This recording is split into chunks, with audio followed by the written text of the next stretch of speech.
AP హోంశాఖ మంత్రి వంగలపూడి అనితతో దివంగత మాజీ మంత్రి వైఎస్ వివేక కుమార్తె డాక్టర్ నర్రెడ్డి సునీత భేటీ అయ్యారు. కూటమి ప్రభుత్వం ఏర్పడ్డాక మొదటిసారి సునీత రాష్ట్ర సచివాలయానికి వెళ్లారు. మంత్రి అనితను సునీత కలుసుకున్నారు. తన తండ్రి వివేక హత్య కేసులో న్యాయం చేయాలని అనితను సునీత కోరినట్లు సమాచారం.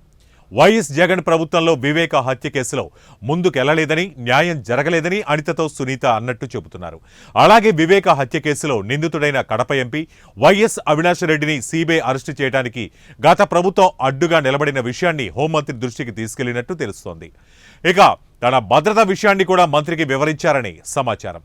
సునీత విడతిపై హోంమంత్రి అనిత సానుకూలంగా స్పందించారని తెలిసింది. ఇప్పటికే వివేక హత్య కేసులో నిందితులంతా జైల్లో ఉన్నారు.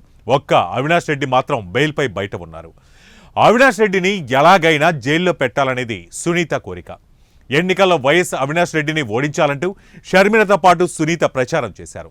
తన తండ్రిని చంపిన కేసులో అవినాష్ రెడ్డి ప్రధాన నిందితుడంటూ సునీత తీవ్రంగా ఆరోపించిన సంగతి తెలిసిందే. సునీత పోరాటానికి కొత్త ప్రభుత్వం ఏ మేరకు సహకరిస్తుందో చూడాలి. మరి